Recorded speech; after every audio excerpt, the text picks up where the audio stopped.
Let's have Mr. Olaoluboboyi, macroeconomic analyst. Thank you for your time. Can you hear me now? Yes, I can hear you clearly. Okay, great. I was asking you, perhaps you've been following up on the movement of the Naira, the exchange rate recently against the US dollars, crashing further yesterday to 875 Naira to $1. What's your impression about the further declining of the Naira? Okay, so firstly, thank you for having me. And secondly, on the current bearish sentiment that we've been seeing in the currency space, this sentiment became intensified last week, right, following the announcement of the CBN of plans to redesign some of the currencies, especially from 100 Naira upwards. You will recall that the CBN has stated that about 80% of the total money in circulation in Nigeria is outside the banking system. Hence, they think there is need for them to redesign the Naira to be able to get this money back into the banking system to enhance the effectiveness of monetary policy. So on the back of that, right, that 80% is a bit significant. So what we are seeing is people returning back those Nairas to the market. And for those that perhaps for one reason or the other, maybe because of the legality of the money that was earned, they had to take it to the parallel market to buy Naira, because that's just another safe way, to convert your Naira. So in the process of buying that dollars, right, in the parallel market, it has crashed the rate from the 750, 760 levels that we saw about 2 weeks ago to the current over 800 levels that we're seeing at the moment. Secondly, you will note that beyond the elevated Naira going to the parallel market, there are also just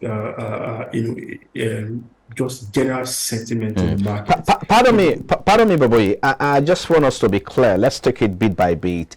You are saying that the announcement by the Central Bank of Nigeria that it's redesigning the new Naira note, and of course scheduled to be released into circulation from December, also triggered these further crash. Is that correct? Yes, that's correct. Now, again, one wonders how does that connect? Because again, it's about returning. After all, it's about returning these Naira back to the bank. I mean, the bank should be able to naturally take up these funds from depositors. Isn't that what's supposed to be? Yes, that's the way it should be, and it makes a whole lot of sense for that to play out.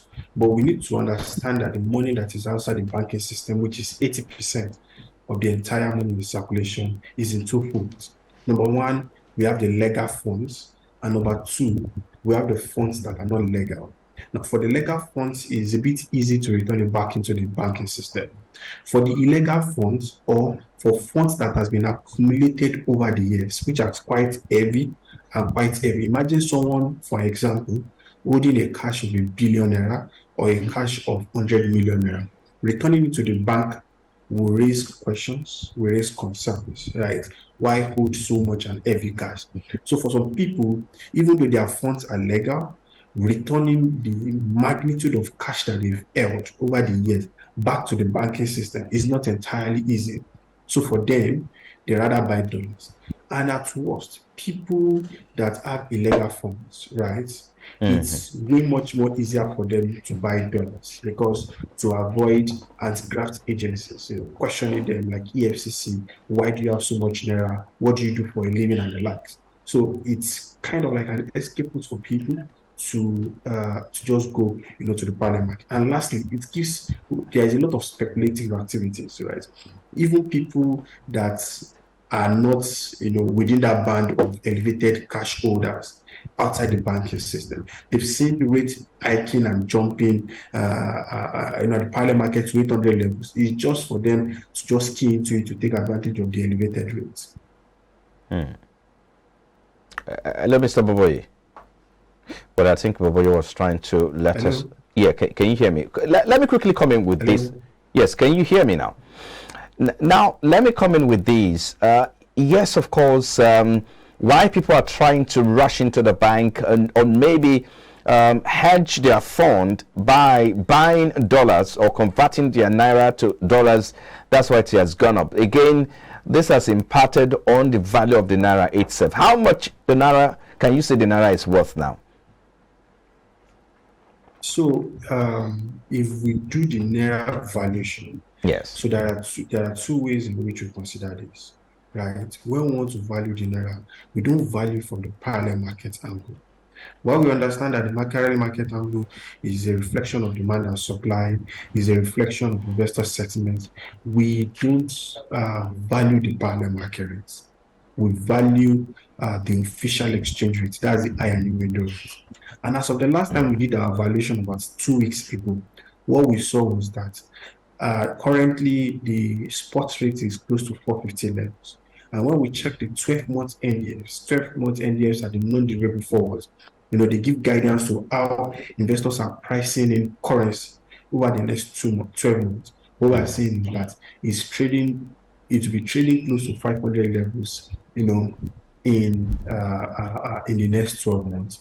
Now, does this mean that that 500 level is entirely the demand and supply dynamics or expectation? Maybe not.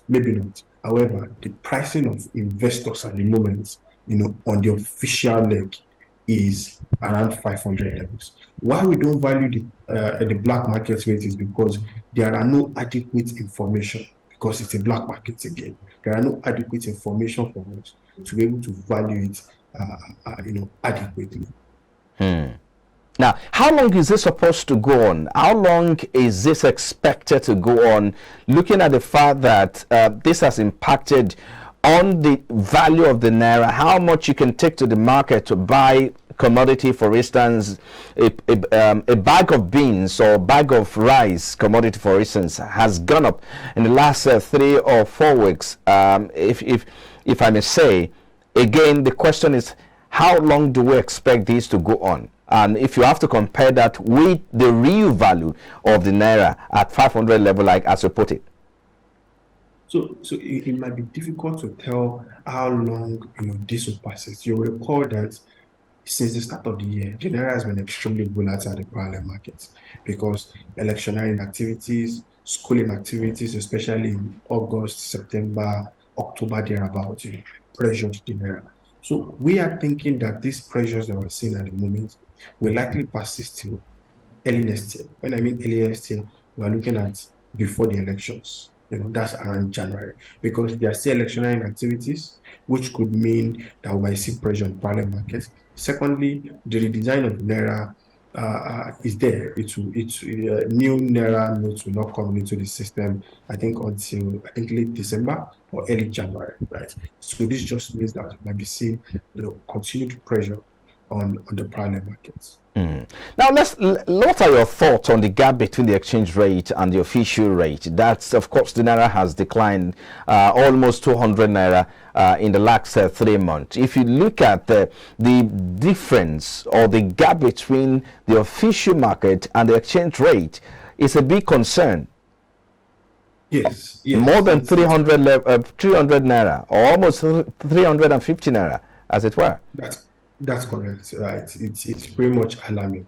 And for we economists, we've always clamored that the disparity between these two currencies, has a negative impact in terms of speculative activities and the likes. Now, we think that this disparity will most likely not change anytime soon, except improve dollar supply, either from the CBN funds or from whatever supply coming into the market.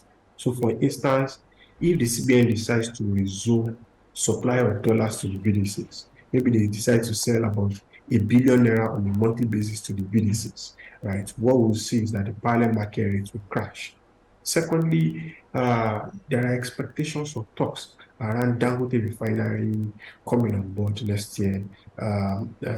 Port Harcourt refinery having been closed for a while because of operational issues, returning back to operation. Same thing with Kaduna refinery. Hello, Mr. Boboy.